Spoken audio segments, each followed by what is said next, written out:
Hi, my name's Arthur, and I got top surgery. It feels surreal to say that. We're coming up on the 1-year anniversary of when I first made the phone call to book the consult for top surgery, so this has been a long time coming.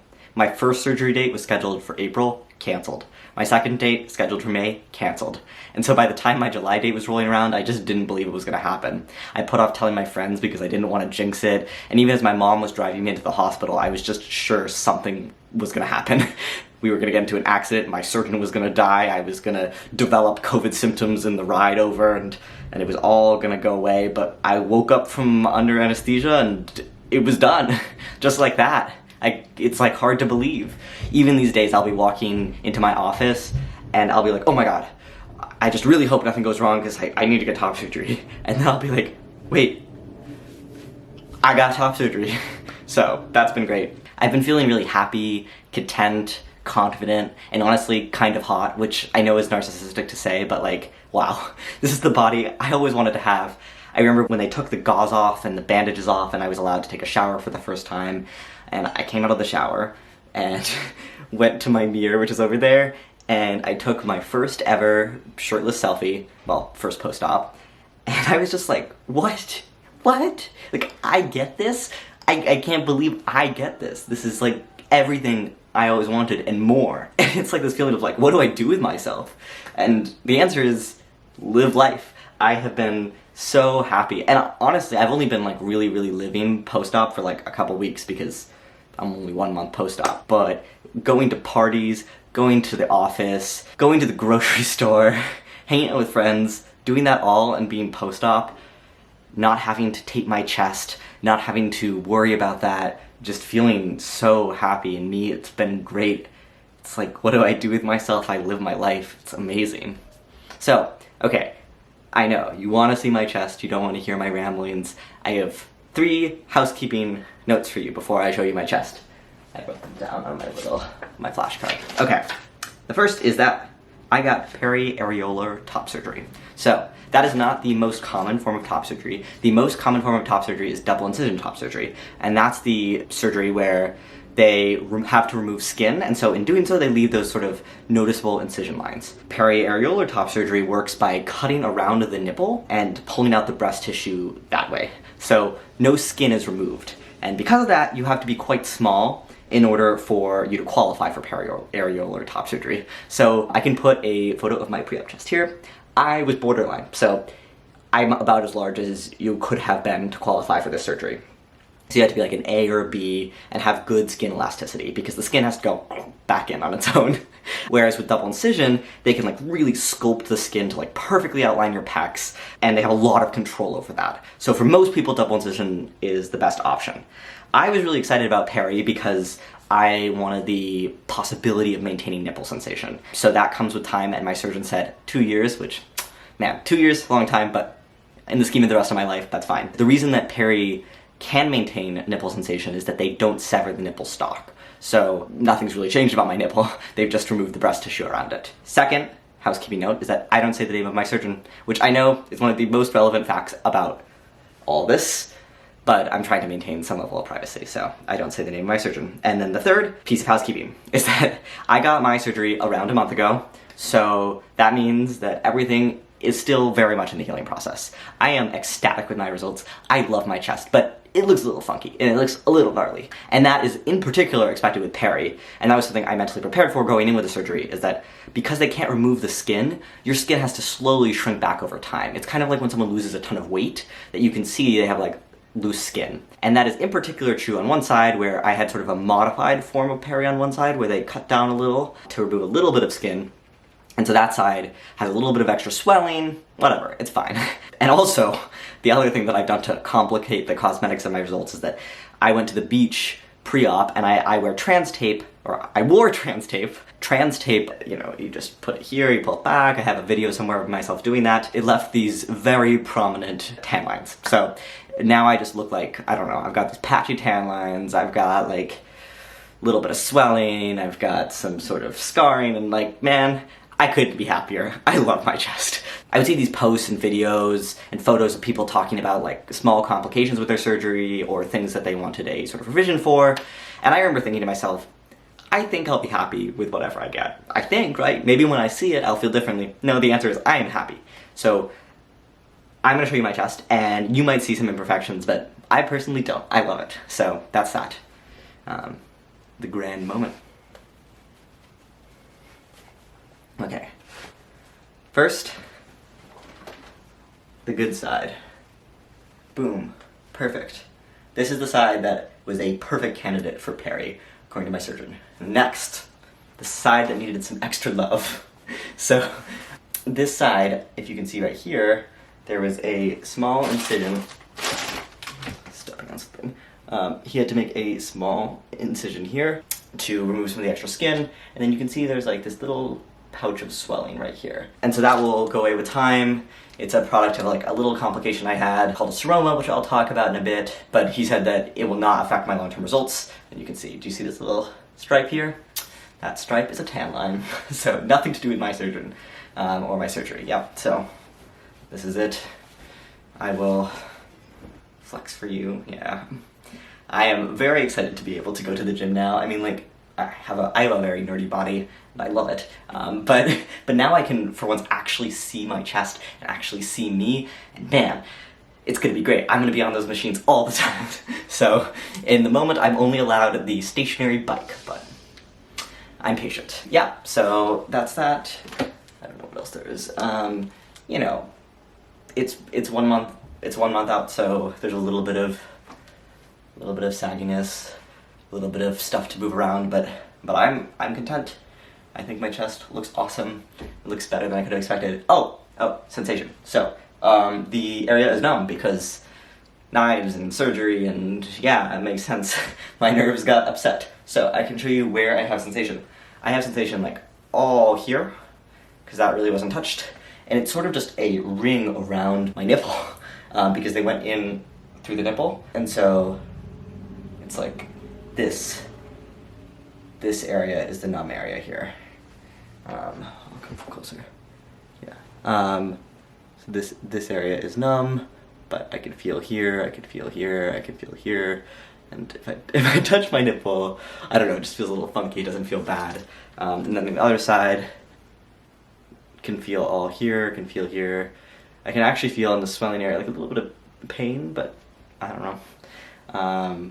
It's actually it's a little funky over here, but I can feel that, so it's like this kind of circular area is where I can't feel at the moment, yeah. Let's see, I don't know, I'll try to see if I can bring you in like this to see, yeah, I don't know if you can see this, but this is, they cut around the nipple, so you can see a little scarring that is around the nipple because that's where they cut, and then that's the little bonus scar I have there. Yeah, so, okay, stabilizing. So this is my chest. So, now I wanted to talk about 6 surprises. I have 3 good, 3 bad. I will alternate.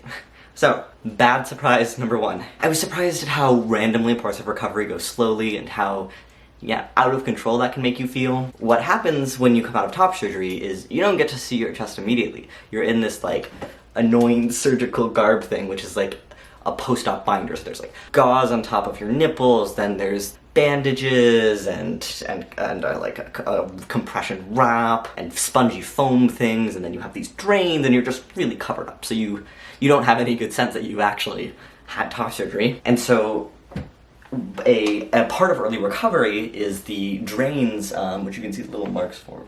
Where is it? Here. That's a scar from the drain, and then over here, let's see, scar from the drain. The drains collect fluid involved in the healing process, and you sort of empty them sporadically.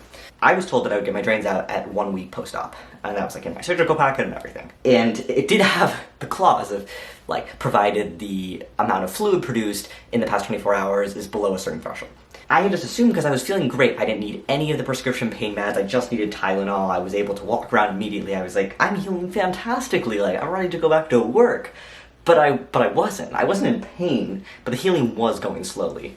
And so it took way longer than it was when I was told I was gonna get it out, I think Monday, and then it was only on Friday that I did actually get the drains out and get the get the binder out for the first time, and I was allowed to shower. And so that's the thing where, like, when you see people talk about top surgery reveals, that's when you actually get to see your chest.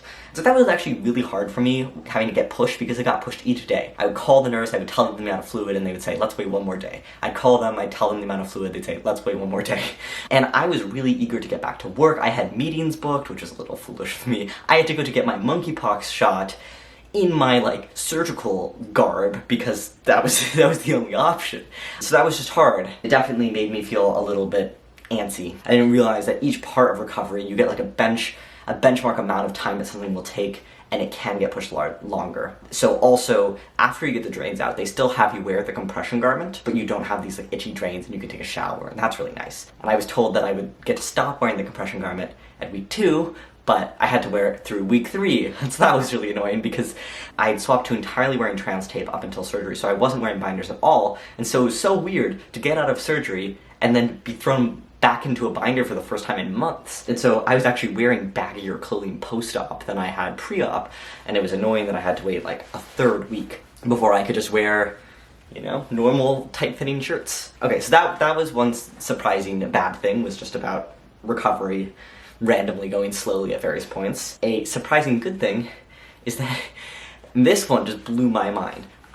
I can feel my heartbeat so intensely. Like, it's crazy. I remember the first time I just set my hand like this, and I was like, what the hell? It just blew my mind. My heart is like right there. And before, this was just covered with breast tissue. And now I'm like, I don't know, it's like, it feels like it's like 1 inch away. It's a little alarming, but super cool. I don't know, I love it.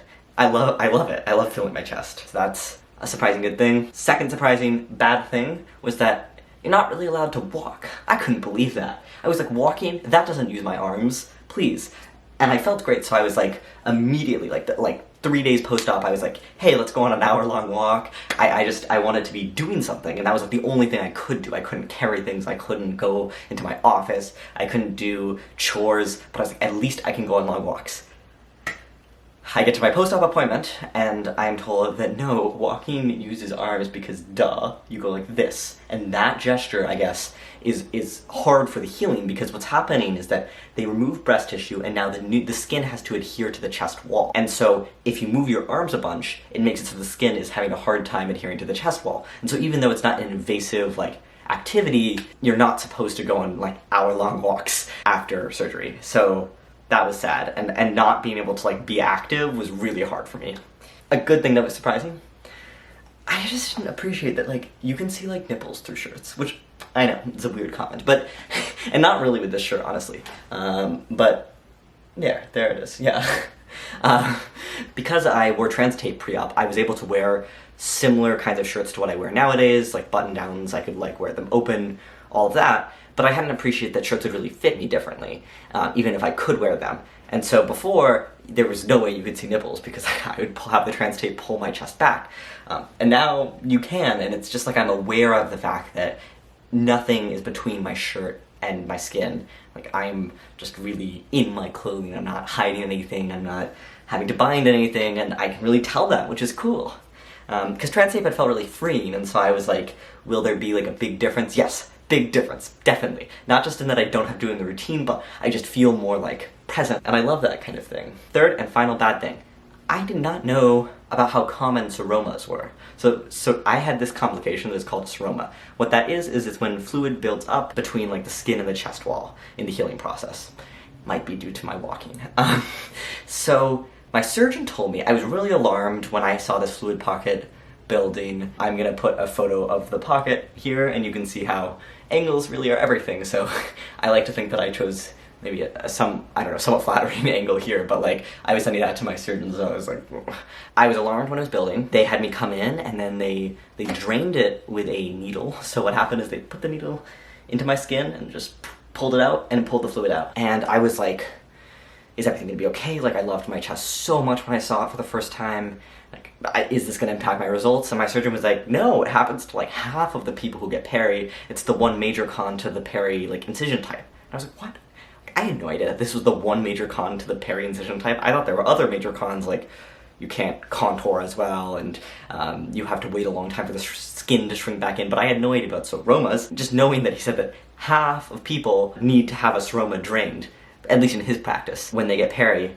I was like, if half of people needed this, I would have preferred that I was told, hey, you're probably gonna need to have a seroma drained, but maybe you won't, rather than, you won't need to have one drained, but maybe you might. Like, I guess glass half full, glass half empty kind of situation, but I would have rather mentally prepared for it, because it was no big deal. I couldn't feel it, because the whole area was numb, and also because they numbed it, like, deliberately with, Novocaine. And I just looked away. I'm not that scared of needles. Really no big deal. I just didn't expect it, and so I think if I had expected it, I would have just budgeted in, hey, you're gonna need 3 follow-up appointments where they're gonna pull the fluid out. No big deal. So yeah, I went in 3 times, and by the 3rd time, there was like barely any fluid that came out, and so he was like, it's done. And that was nice. And so now there's just that, like, that little pouch of swelling there is just, it's an aftermath of the fact that that area took some time to heal.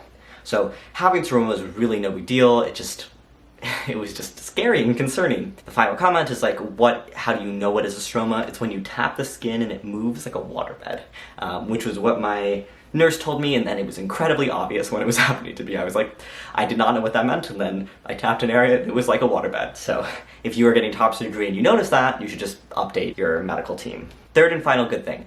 So I obviously knew that top surgery was going to make me feel aligned and happy in my body and all that. And there were plenty of times where I was sort of deliberately embracing that. Right? Like, I'm looking at my chest and I'm taking a selfie in the mirror. I am like showing my partner and I'm like, wow, like I feel fantastic. I feel so hot. I am like walking back and forth from the bathroom just wearing a towel. I expected all of that. And it was just as good as I expected. It was amazing. But what I didn't expect is these moments where you just catch like a glimpse of yourself. And it's just like, whoa. What? In particular, this is gonna sound insane, but in my bathroom, the toilet paper roll holder is like metal, and I'll be like in the shower, and I can look and just see an image of my silhouette, like in the reflection of the toilet paper roll holder. And I'm just like, oh my god, like it's just fantastic. I'm like, that's me, that's my body. It makes me super, super happy. I didn't expect sort of those surprising moments of being like, whoa, like, that is me. I think the overall interesting thing about recovering from top surgery for me has been that, like, it's been slow, and not in a bad way, but there was never any one moment where I was like, I've had top surgery. A little bit when I was making this video, right? But a little bit in lots of steps. So there was a step of, like, waking up from anesthesia, and I'm like, I had top surgery. Then there was, when I was recovering, I had some friends come over, and I gave one of them all my binders and my trans tape, and I was like, oh my god, I'm never gonna need to tape again. I am never gonna need to wear a binder again, ever. Not one single day in my life am I gonna have to cut that trans tape into pieces and pull it across my chest. I'm done. And that was like, whoa, amazing. Of course, there was like, when they took the brains out and I was allowed to see my chest for the first time, I was like, I had top surgery. But then, you know, they put the wrap back on and you have to, like, wear that clunky binder, but then you take it off and you shower and you're like, I get to shower, whoa. And that's amazing too. But then you put it back on and you're going about your life. And then there was the first time where, like, they took the tape off around my nipples. And so before, like, I had, yeah, this incision tape, and so I could see my chest, but not the nipples. Then I got to see the nipples for the first time. That was like, oh my god. They look fantastic. And then there was when I was allowed to be just in a shirt, which felt like so awesome. And then there was when the first time I went to a party and I got to wear like a see-through button-down that I had bought just for this occasion, which I will put one of the very drunk selfies I took in that button-down over here. And I felt so great, and I remember walking down the street and like I went to the liquor store and the guy was like, amazing shirt, and everyone was saying like amazing shirt, and I think it was largely because when you wear a shirt that's like that in your face, you have to comment on it, you can't not comment, and so then people say amazing, and I was living it, I was having a great time. And then, you know, there was like the first time where I was just lying out in the grass with my friends and I was like, I can take my shirt off, so I did. And then there's like now, like I'm filming my top surgery video. I got top surgery, I did the thing. It's pretty crazy. And I think for me, like, I think this is it. I mean, my transition is gonna keep happening. I still have the most pathetic attempt at a beard going on. I mean, at stubble. You would not want to see me actually try to grow this into a beard. And that will hopefully spread up over time. I'm going to I will be going to the gym more and masculinizing my body in that sense, and I'm gonna age and my body's gonna change with age, and so it's not over, but like, it's over. I mean, that was the last big thing. That chapter in my life has closed. And I think, my body and my transition, it's like, it's a book with many, many chapters, but a pretty big one is done. For good. And it feels awesome. I'm really excited that I have such a fun life to be living now, and it was fun before, but it's like particularly fun now where I'm done. I'm Arthur. I have the body I always wanted, and I'm really, really happy with it. So that's that. I will probably make a second top surgery video at some point where I show my chest in its more final form, ideally when I have some more of a gym bod going on. And so if you have any questions, you can leave them in the comments, and I'll answer them in that video. The only one thing is, yes, I don't want to talk about anything about my location or my surgeon. But I'm happy to tell you about like what the process was about going through top surgery, how I came to this choice to get top surgery, really any questions you might have, ask away. But yeah, that's it. Bye.